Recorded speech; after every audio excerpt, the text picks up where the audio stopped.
Hey y'all, it's your liberal country boy here and welcome back to my vlog. Now, as I mentioned in the last episode of the vlog, I'm going to make these next ones topic based, and in order to organize my topics I figured I would start at the top and go ahead with one of the toughest ones to really address: the Lord God. Now, I want to emphasize, you probably checked the description in my channel, it says I am an agnostic. That is not the same thing as an atheist. Don't mix up the two. An atheist says that they are absolutely certain that there is no God of any kind.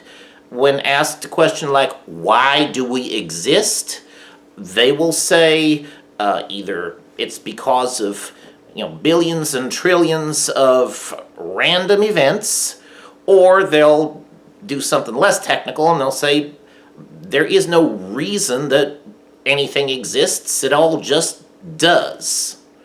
Which I know is kind of unsatisfying. An agnostic, just for those of you who don't know, will say, I accept the possibility that the atheists are right, but I am equally prepared to accept the possibility that the atheists are wrong. So, with that information in hand, we can start thinking about, or at least letting you know what I think about the subject of God. But before I get into that directly, I want to give you a little bit of historical background. Going all the way back through recorded history and into prehistory, we humans have always asked a truckload of questions, especially about, why things are the way they are. Where did we come from? Does any of this have meaning? Is there anything that we as a species are universally supposed to do? And interestingly enough, none of these questions has, up to this point, been answered by science or anyone else, really. Science can tell you a whole lot of stuff about how the universe works, and some of that is so useful you can even build camcorder with it. But it says nothing about why the universe should work the way it does. So we live in a scary world, that's the bottom line, and there are a lot of unanswered questions in that world. And in ancient times, the wise men who led the tribes had this idea that, let's invent a whole bunch of gods that look a little bit like people but aren't really people. Maybe they're giants, maybe they have animal heads, whatever. They're responsible for all the things that go on in the world. So if something goes wrong, you can always say, oh yeah, one of the gods did it, no worries, And the stories about all the gods having, fights and such, that got real popular. It went all the way back to Sumeria, which was the earliest recorded civilization. We all know about the gods in Egypt, Persia, India, Greece, Rome. The whole, pretty much the whole civilized world had this kind of model going on for religion. The gods controlled everything. We had to please them, and made for a lot of good entertainment in a day where there was no TV.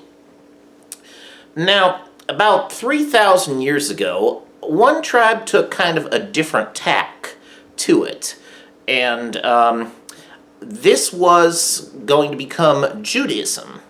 And the Jews really created the concept of a single God that we in the West pretty much understand in the same form today. So, the interesting thing about that is the tribal leaders were less interested in telling stories that entertained people, although they did have a lot of them, most of those stories were about other people. And God, and you'll hear this from Orthodox Jews even today. When you ask questions about the nature of God, they will tell you God is unknowable. And by and large, I think that's correct. Although I have some things I'll be adding to that a little bit later.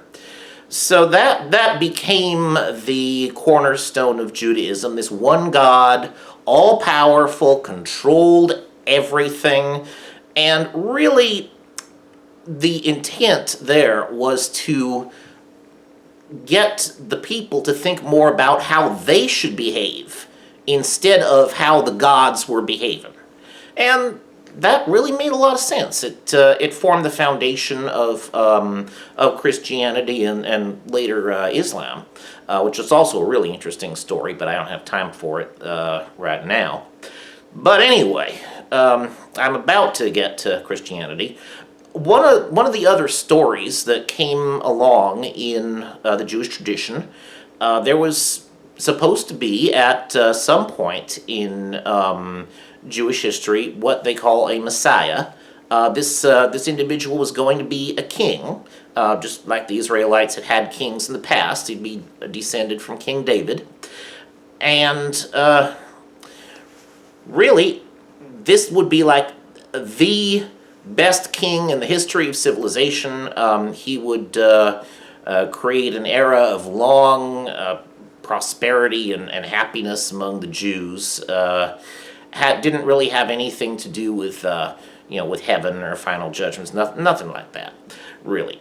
So anyway, Judaism kept going on for a couple thousand years from its starting, and it got into the first century.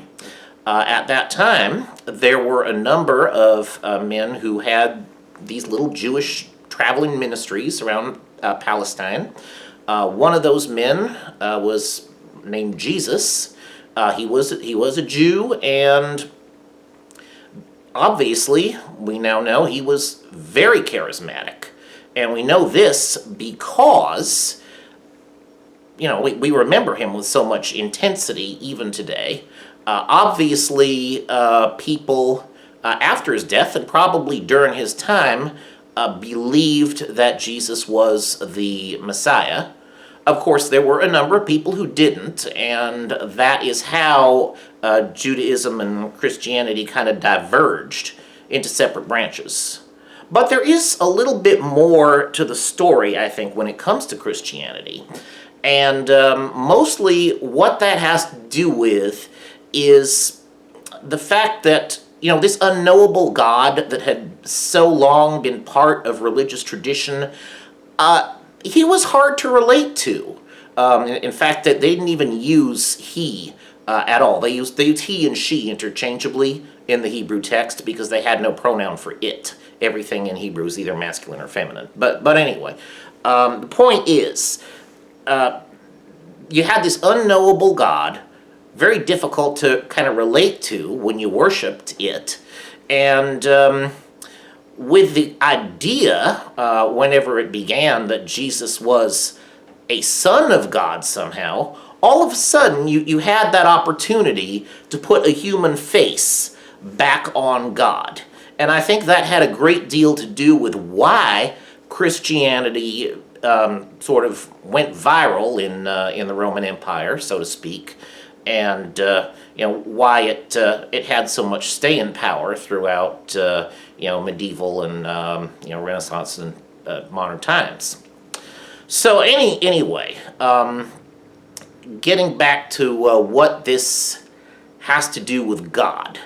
I'm not going to make this about what Jews think the nature of God is, or what Christians think the nature of God is. This vlog is really about what I think, in any case. And, I am willing to accept the fact that if there is a God, we probably are never, as humans, going to learn everything there is to learn about it. However, that being said, I know from my own knowledge and education, there are a number of forces that move the universe in a particular direction. As far as we now know, there is no way to move it backwards. I'm not talking positionally necessarily, but I do think that when we act in harmony with those forces, we're sort of acting in harmony with God, if if in fact God exists, and we're acting against God when we go against that. And I think a lot of that has to do with how well we all get along as members of a whole common species, really.